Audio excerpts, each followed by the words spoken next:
My dear friends, PMP exam aspirants, I wanted to go over a roadmap with you so that you'll understand what it takes to get PMP certified, and this will guide your studying as you ramp up for the exam. Let me make it perfectly clear that the very first thing I would work on knowing for this exam is not the PMBOK guide 6th or 7th. In fact, when I train the PMP course, I start off with the concept and the understanding of agility. So I want to propose to you that the very first thing you want to hammer down on is Agile. Now, when we talk about Agile, there are different facets of Agile. There are different aspects that you need to master. And the very first thing that I want to recommend as you get ready for this exam is the Agile Manifesto. That's right. I need for you to hone in on the Agile Manifesto. I have got tons of videos about the Agile Manifesto, and I think this will help you. So first thing is the Agile Manifesto. You got to understand the values and the principles, hardcore, really, really good. And then when you have begun to master the understanding of the manifesto, the next step that I would recommend is for you to read the PMI's Agile Practice Guide. You got to read the Agile Practice Guide because this is PMI's publication, and it also has great insights into the world of flow-based Agile, iteration-based Agile, the Stacy model, PMI's continuum of life cycles, servant leadership, practices of Agile that PMI deems important, team charters, social contract, team contract, ground rules, team agreements, and so on. Not to mention the radar chart for agility in that book. So Agile is huge. The next thing I want to recommend that you do in preparation for this exam is to hone in on the most popular Agile framework. The most popular Agile framework is Scrum. I would really love for you to spend some time understanding the intricacies of Scrum by reading the Scrum Guide by Ken Schwaber and Jeff Sutherland. You can find this at scrumguides.org. That's a 13-page document used by 12 million people compared to a 750-page book, the PMBOK Guide, that is used by tops 5 million. Do you see the economies of scale? Scrum is lightweight, but it's difficult to implement. And that is why I don't want you to take Scrum for granted. I want you to really study it and understand the nuances that will help you. So you got to understand the 3-5-3 configuration for Scrum. 3 roles, 5 events, 3 artifacts. 3 roles, 5 events, 3 artifacts. You got to understand how Scrum is based on the concept of empiricism, transparency, inspection, and adaptation. So you got to understand how the 3-5-3 is woven together. And don't get it wrong, my friends. Even though this is Ken Schwaber and Jeff Sutherland's invention, this is tested in many ways on the exam. It's the most popular Agile framework, my friends. So you need to understand the roles, right? Understand the Scrum Master role, understand the Product Owner role, understand the developers. What do they do? And understand that the PMI uses different language. So on the exam, I just be straight up honest and tell you that almost everything says you are a project manager. Even when you're in the world of Agile, it still says you are a project manager. It's crazy. You're in the world of Scrum, it may still mention project manager instead of Scrum Master, or you could say team lead. So you got to get used to PMI's quirkiness in their world of Agile. Then you need to spend time understanding the product backlog, who owns it, the sprint backlog, and the PSI, the potentially shippable increment. Spend time understanding this because it is going to help you with your general idea of how agile practices are applied, okay? Then you got to understand the events, sprint planning, the daily scrum, the sprint review, the retrospective, and of course, don't forget that the sprint itself is a container for everything else. These are the things I need you to really know well, my friends, because there is so much distraction with the 49 processes, which, by the way, are amazing. I love that stuff. But since PMI started blending the exam with Agile, there has been less of a focus on the 49 processes named verbatim and the 5 process groups and the 10 knowledge areas. And there's been a whole lot of emphasis on Agile. So to understand Agile really well, my friends, again, you got to understand Scrum, one of the most popular frameworks used in the world. With that out of the way, the next thing you need to understand is the world of predictive project management. Because we've talked about Agile, you now need to understand predictive project management. Note, I did not use the foul word waterfall. And when I say foul, I say it's foul in the context of the abuse that it's received. There's absolutely nothing wrong in the waterfall approach, but the reason why I call it foul is people equate waterfall to predictive.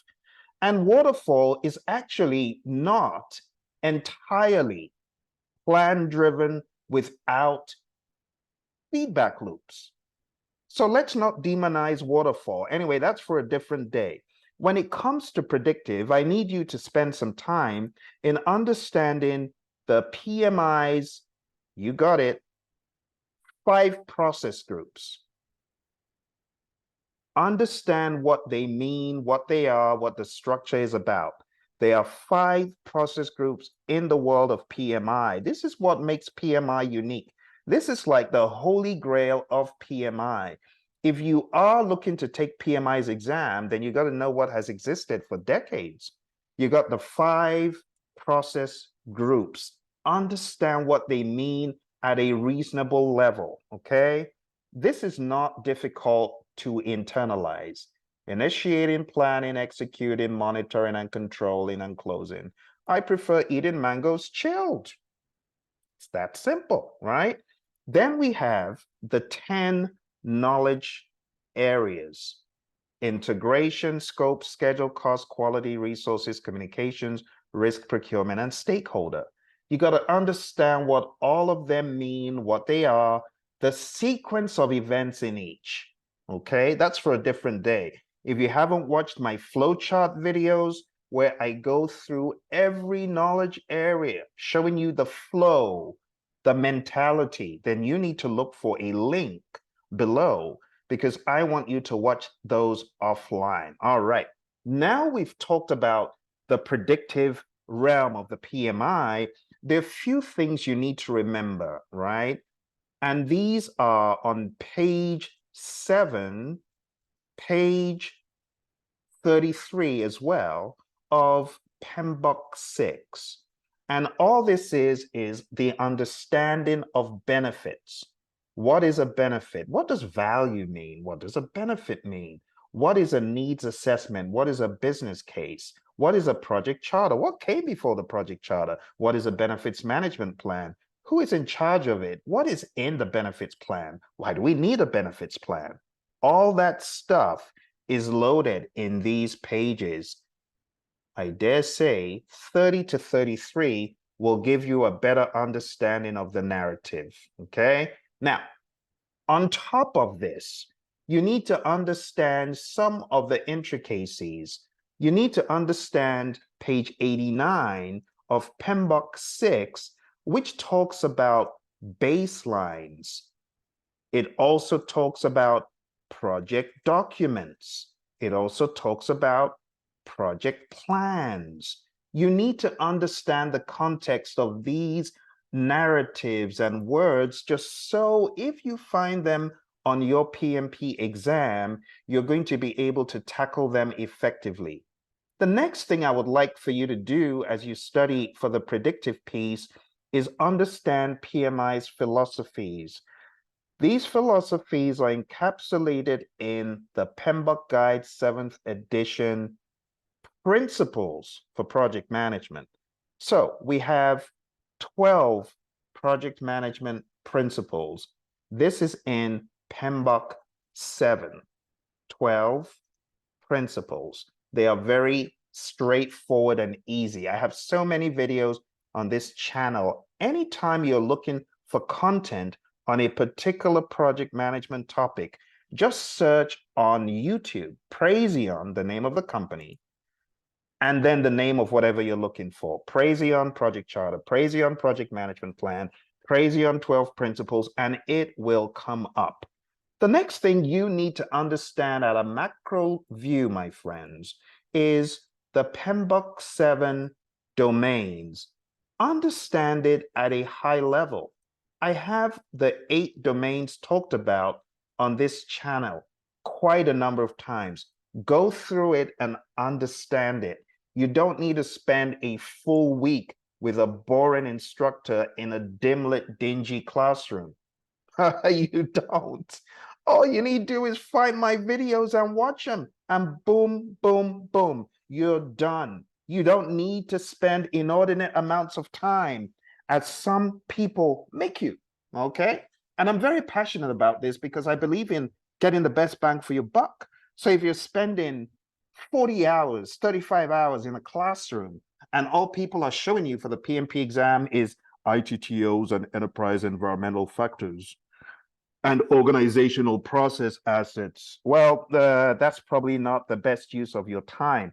You want to let them know your buddy Phil said that that is one of the most ridiculous wastes of time for someone getting ready for the exam. You know what I would rather you do? I would rather you do, oh, just hang on. I'm going to tell you before we get to the end. I will tell you what I would rather have you do. So that's it for predictive. The next thing that I need you to do to really knock this exam into the middle of next week, what I need you to do, someone says, Phil, that sounds a little bit aggressive. You got to be aggressive with this exam. Do you know how many casualties there have been from this exam? Come on now, I've been doing this for 18 years. You know what I've seen? I've seen a lot. That's why I'm fired up about this stuff, and I don't want you to waste your time. I want you to ace the test, but I want you to do it in an efficient manner. All right. So we're talking about hybrid, and I want you to understand that the best way to master hybrid, again, is in the APG. You need to understand the narrative that PMI puts in the Agile Practice Guide. To double back down on pages 27 forward, understand what hybridization means and be able to shape shift. A shape shifter changes like a chameleon. You change your color, but you also change your form.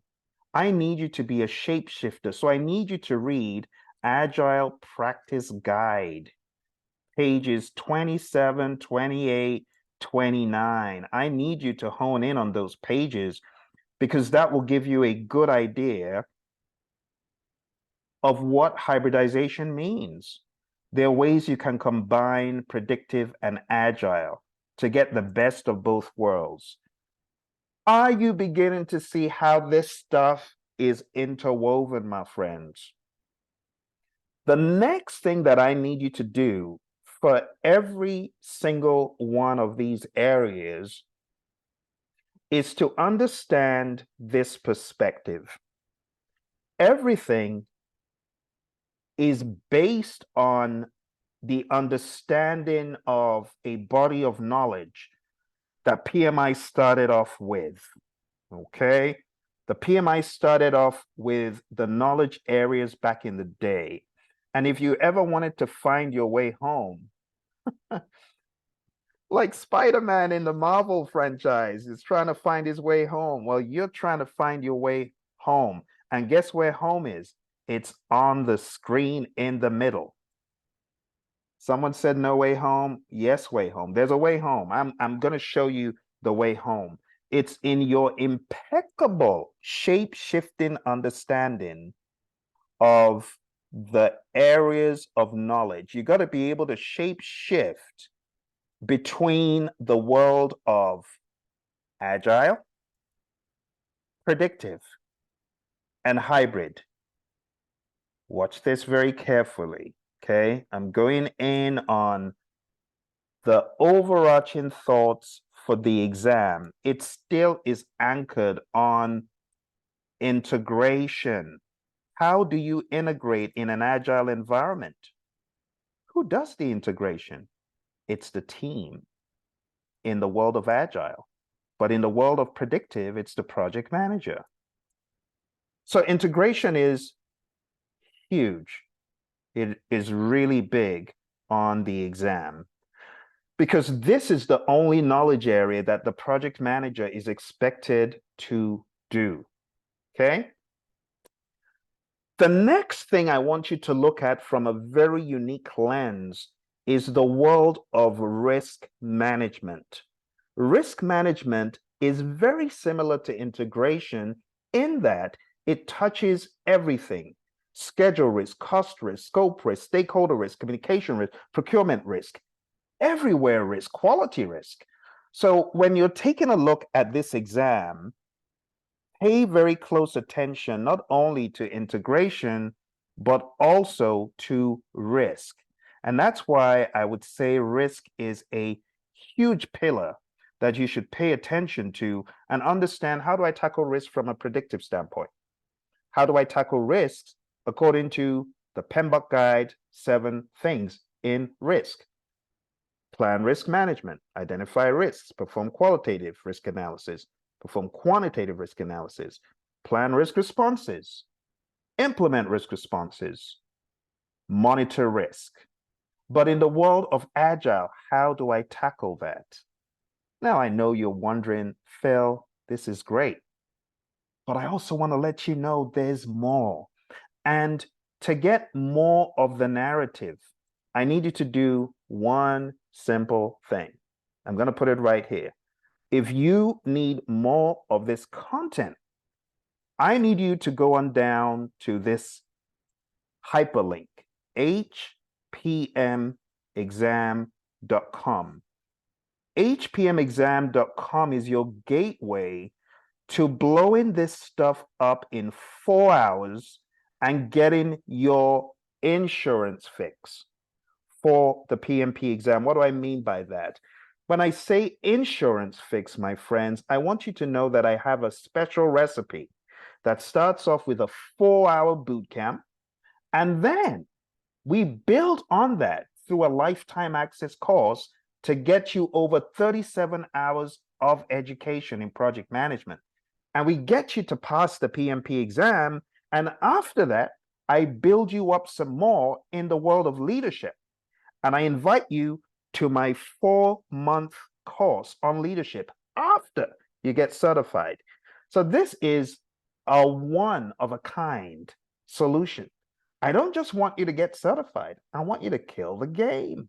So you got to go on down to hpmexam.com in order to sign up for my program before the PMP. And even if you are a PMP, you can still go to hpmexam.com, check out the solution. And if you want the lifetime access PMP course, you can also get that along with life after the PMP. Okay? So, as I said, integration and risk are huge.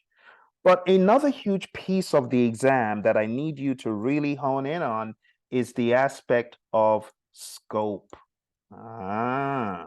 Why do I say scope? Well, scope is huge because if your scope is loose, you could have a problem in predictive. But if your scope is firmed up, then you are better kitted to run in a predictive manner.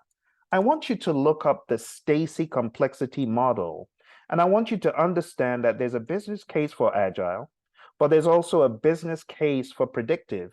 And the business case for Predictive is if the scope, watch this, is well defined, if the scope has been done before, if you have experience, then you could use a predictive approach. You get what I'm saying? But you got to understand the way we manage risks, the way we manage integration, the way we manage scope is different in the world of Agile. And I'm going to be talking about that at my course, PMP Exam Immersion. Okay, so this is just to get you into the right frame of mind. The next thing that I need you to be heavily aware of, and the nuances in how we tackle these in both worlds, is the world of schedule management. Schedule management could be tackled in a certain way from a predictive lens, but in the world of Agile, we run by iterations. And then we have flow-based Agile, where we don't have the strict regularity of cadences. And then we have iteration-based Agile that's a little bit stricter. The next thing I want to point out to you, my friends, is on top of scope and schedule, you also need to be well aware of the cost factor. A lot of people think their exam is going to be filled with earned value. I'm here to tell you it's actually not. The PMI isn't as gung-ho on earned value as they were like a decade ago. Now, the earned value is very sparse on the exam. It's definitely nothing like it was in my time. In my time, you don't get earned value down, you're going to be hobbling away by the time the examiners are done with you. All right, let's move on to the next thing. So I've talked about the triple constraint, but there's one more aspect that keeps coming up where the triple constraint is concerned. And that, my friends, is the aspect of quality. And the way we manage quality in the world of predictive is different from how we do it in the world of Agile. You see, in the world of Agile, quality is baked in inherently into everything you do right from the get-go.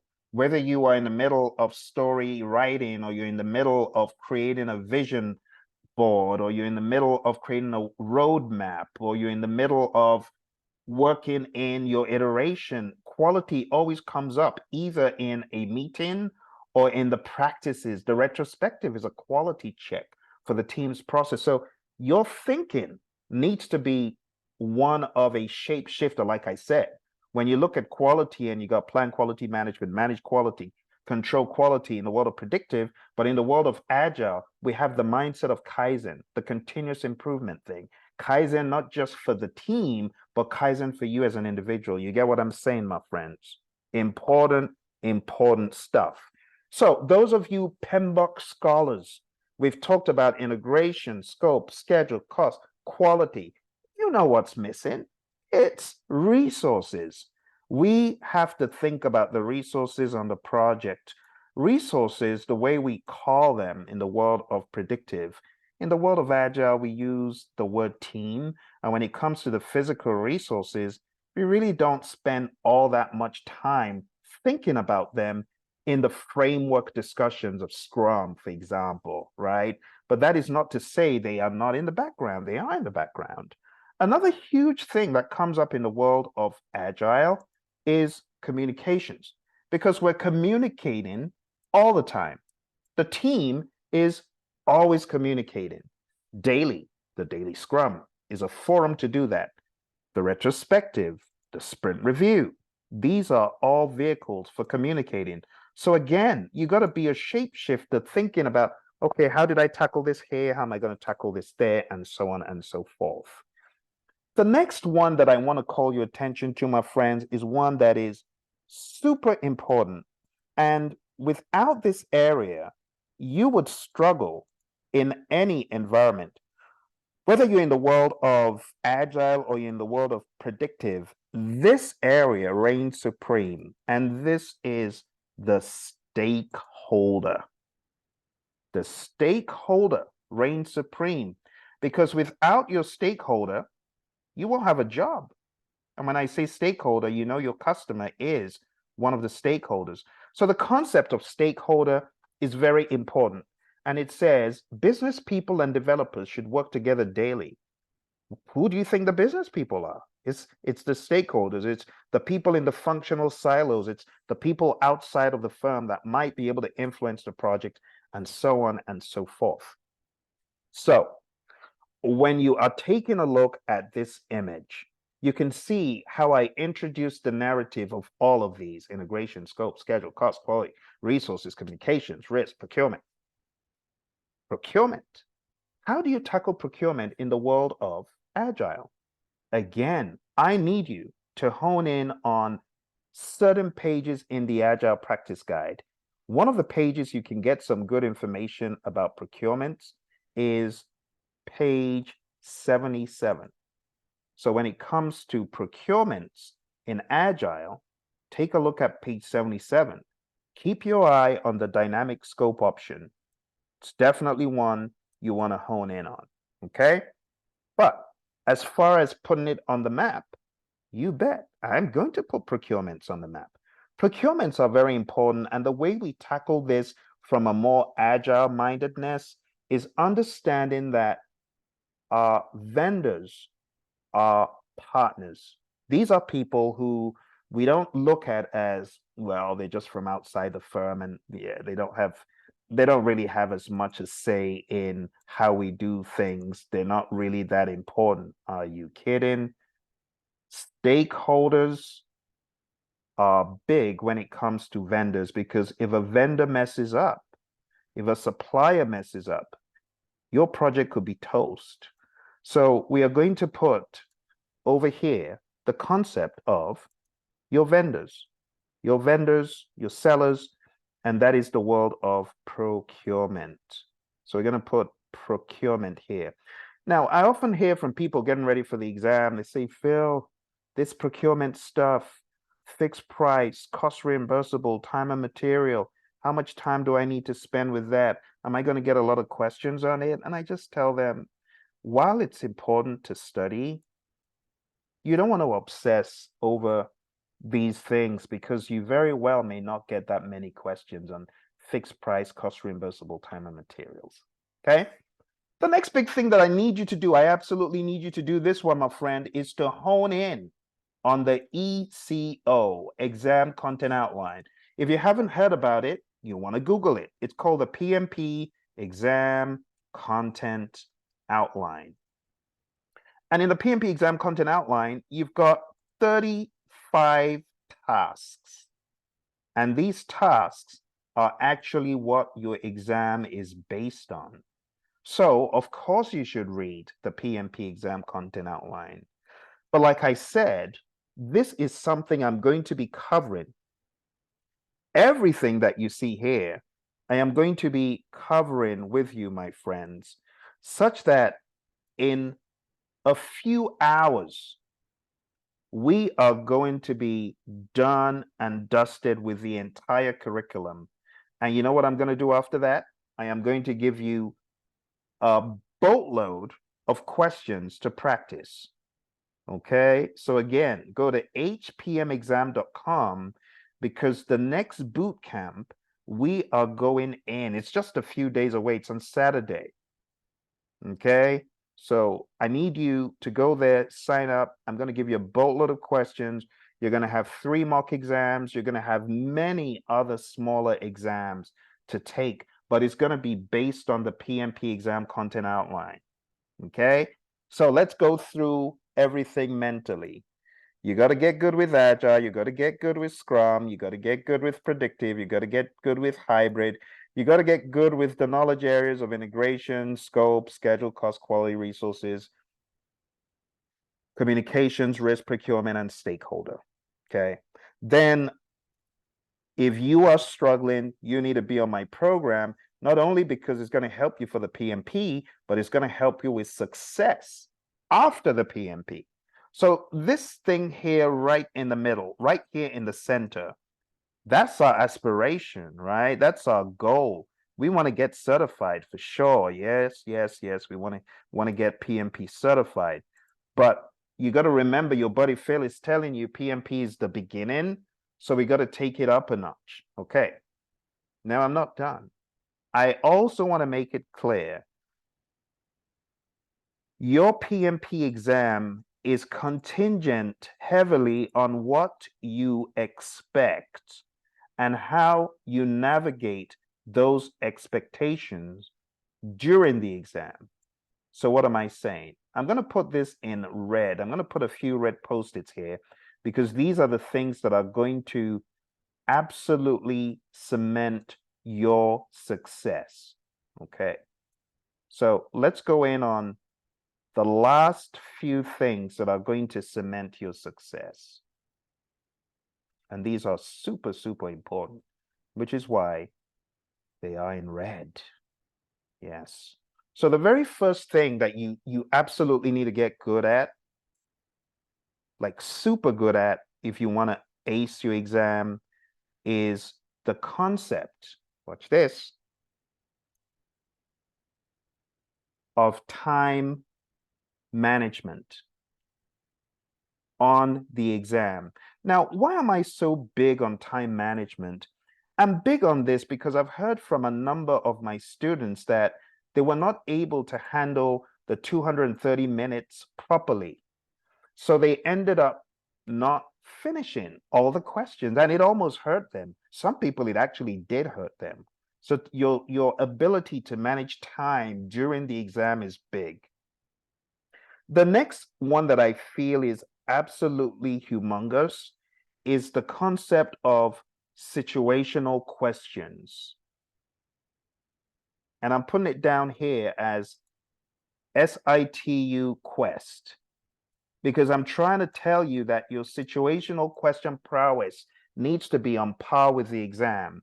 Some people don't know the exam isn't really going to test you on, well, you're creating a project charter. Which process is this? It's not going to test you on that. It's not going to test you on that stuff. It's going to test you more on, Phil is a project manager in a large size organization. He was hired by the PMO. He's managing a software implementation project. There has been a change in a feature from a stakeholder.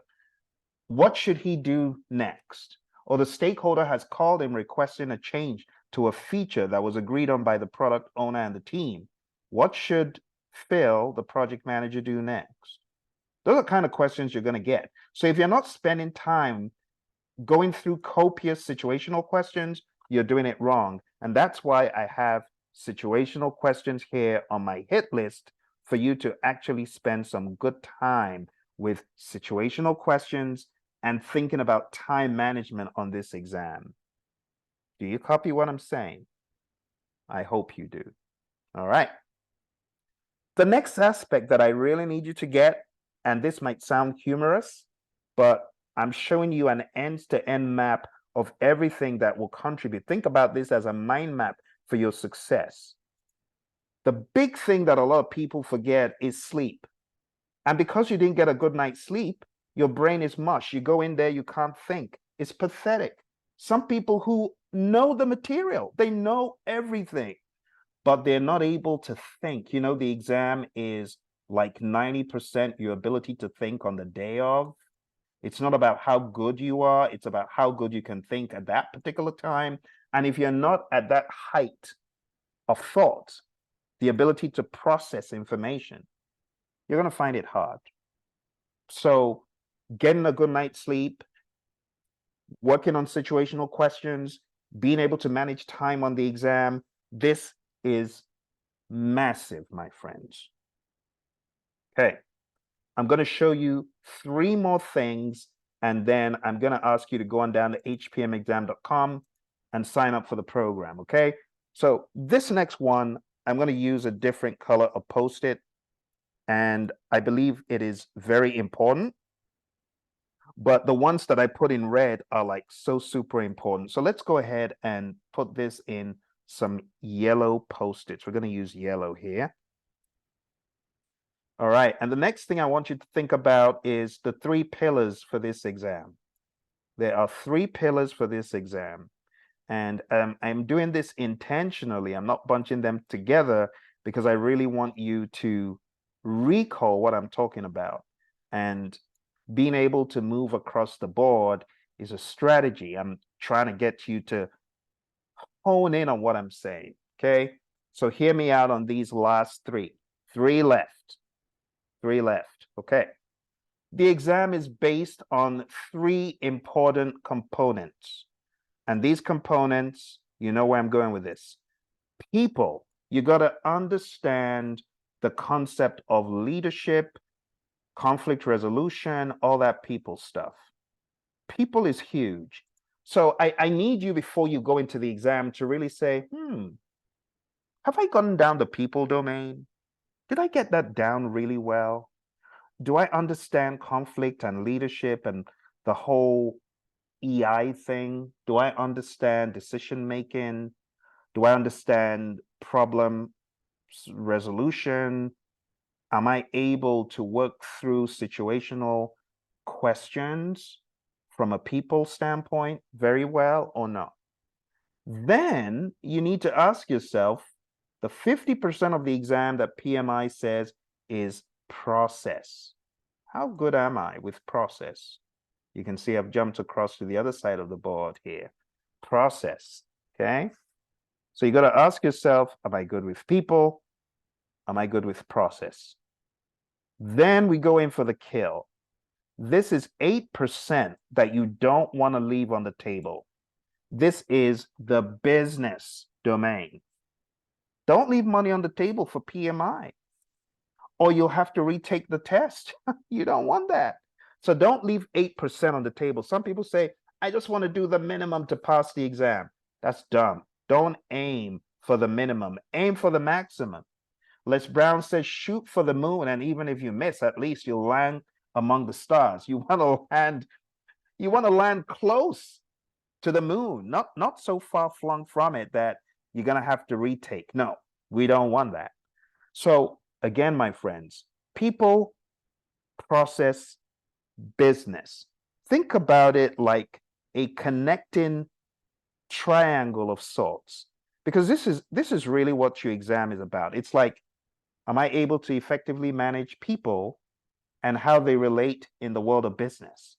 Am I able to effectively manage business and how it relates to process? You get what I'm saying? Am I able to handle people and how they relate to process? So you got to think people, integration, scope, quality, schedule, cost, stakeholders, scrum, agile, predictive, hybrid, the exam content outline, and all of these things, your sleep, situational questions, how you're able to manage time, all of these, my friends, are eventually going to lead you, when done properly, when you're taking the situational questions, when you're spending time, quality time on your PMP game, you will get here. PMP Nirvana, PMP land of success. And my friends, I need you to understand that I have vehicles in place to help you, because not everyone is able to take the PMP exam without a lot of coaching and handholding. So I'm saying it one more time. For a very minuscule cost compared to the quality of tutelage you're going to get from me, someone who has trained and coached thousands of companies and people worldwide through my work online and my work in person, you understand that you're getting the best of the best. Someone who has stayed true to the world of the PMI and has contributed to PMBOK 4, 5, 6, 7. Someone who has contributed to other publications as a final reviewer. You want to understand that you're getting the best of the best. Okay? So again, I need you to go on down to the website. It's very simple, simple instruction. It's hpmexam.com. And the reason why I say it's HPM is because it's a hybrid project management exam.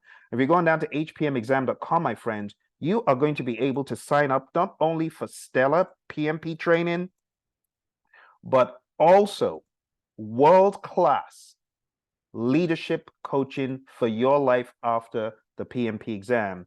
And the piece that is the leadership aspect, that on its own costs $399.